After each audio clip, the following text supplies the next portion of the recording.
Welcome to 3 Signs How to Know If He's My Twin Flame. This is Dr. Amanda Noelle, and stay tuned.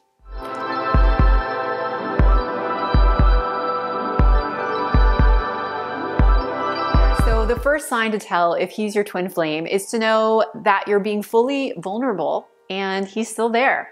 For example, if you are somebody who likes to give a good impression, you've got to let go of that. You've got to really let yourself out of the bag. Let your pants down, let your hair down, get a little sweaty, come from yoga wearing an average outfit, and be really vulnerable. Be the real you. Emotional vulnerability, so important. If you are hiding things from the first time you meet and you don't really know how to actually voice how you really feel, your fears, your insecurities, then you're creating a false version of yourself. And what's the point of that? When we're vulnerable, it means that we let it out and we express, oh, what you said, brought up a lot of insecurities, or, I'm really embarrassed to share this with you, but here's a story about me. The more we can actually be real and let out that tender side, that insecure side, that sometimes even kind of ugly side of us, my goodness, it's so much realer and so much more secure. You will build a union based on truth versus based on fantasy, or faking that you don't have flaws, or living in some type of matrix where our shit don't stink. It does, people, and it's important to have a partner who's willing to show up for our stinks and work them out together.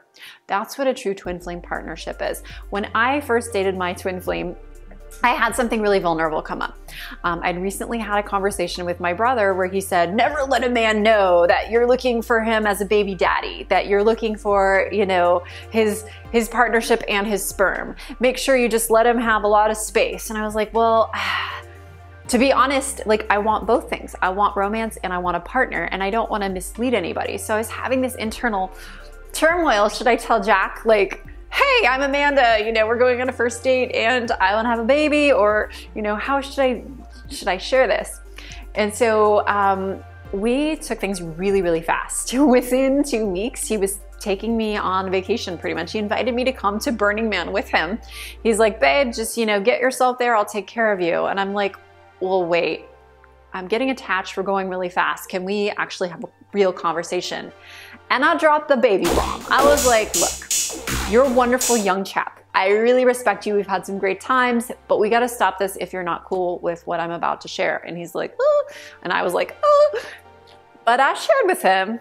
I was like, Jack, I want babies. I want babies. And I was like really insecure about this. I was like, oh my God, I'm so embarrassed. This is so weird to tell a guy. I'm that baby crazy lady that my brother was like, do not ever do that. You're gonna just swear yourself off to being single forever.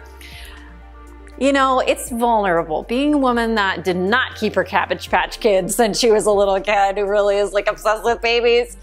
No, but seriously, it helped me save so much time because I wasn't beating around the bush, and I also wasn't being misled or misleading anybody into some saga. Really clear. This is what I want. This is who I am. You can love me, you can leave me. I'm okay with that, but I gotta tell you. Babies. So that's what vulnerability is. It's the first sign that someone's your twin flame is you are vulnerable, and your vulnerability is mirrored back with love. It's accepted, it's supported. It might be a little uncomfortable, but he's not leaving you if you're baby crazy or if you have a fear, an insecurity, a doubt.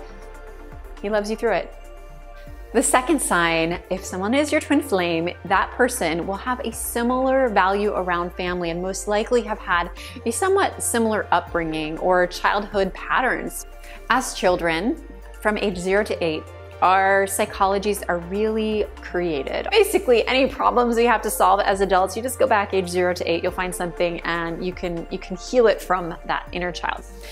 Why this is helpful and also why it's difficult at times is because when we are conditioned from age 0 to age 8, this stamps a deep imprint within our subconscious mind, and we can always heal ourselves. Anything that's happened to you in the past, it is resolvable, but on the other hand, you will always have to work with that wound. It's almost like somebody who, you know, say they have a tendency towards being a certain weight that's a little bit higher than what they want.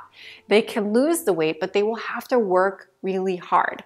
So it's important to find somebody that has sort of the same type of family metabolism, that's a metaphor, but basically the same type of childhood wounding, the same childhood fears, blocks, and doubts, because you will continually be healing these, be supporting them, be alchemizing them into positive, healthy new patterns. So you went through this type of patterning that's created the person that you are today, and it creates a frame of mind and a perspective, a viewpoint that really ultimately it's shaped who you are.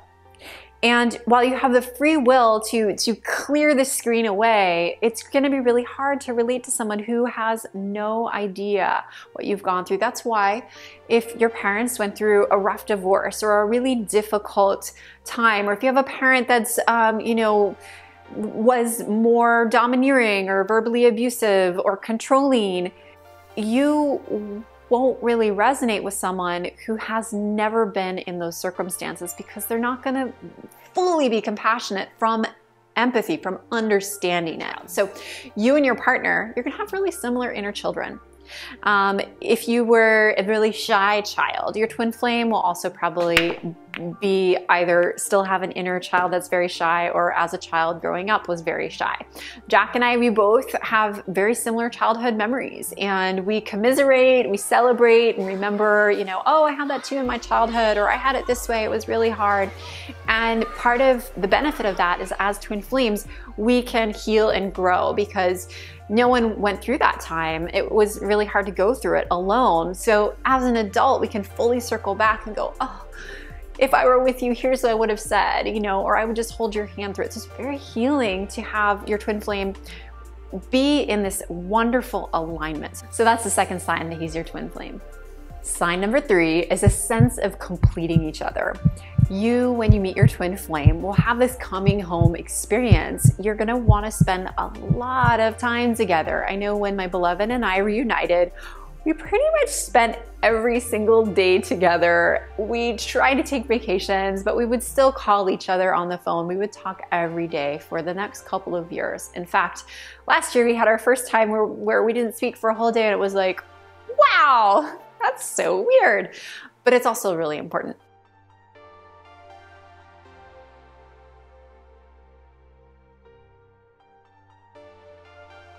But I want to say that your twin flame completion, it can be confused with codependence, and that's not what this is. With a karmic soulmate, you have this kind of unhealthy like addiction where you need to see them more and more and more. With twin flame energy, it's almost like your love brings so much energy into your life that you become creative, you have all these ideas together, you want to travel more, you have a soul purpose, blissness, or project or legacy that you want to create together. And so there's this creative overflow. You're energetically supported versus feeling like a needy child that has to take and take and take.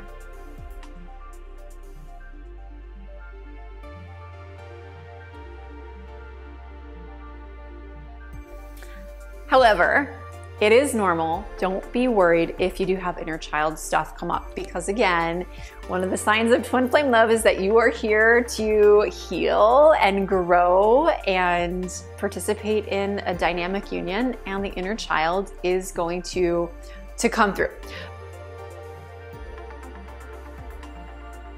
So yes, you complete each other. There's still work on healing each other so you don't go into the codependent patterns that most karmic soulmates get stuck in, and you show up as a warrior of love, doing the deep, rich healing work it takes to fully connect with your union and to stay solid in the partnership. I hope you enjoyed this video. Please go ahead and share what sign you have seen or what you would like to experience. For more free tips and videos, click subscribe, and I will see you in the next one. Namaste.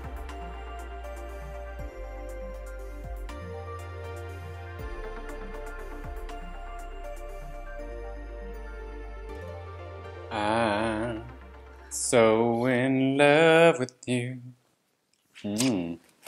Whatever you wanna do. I want to have some babies. Aww. Babies.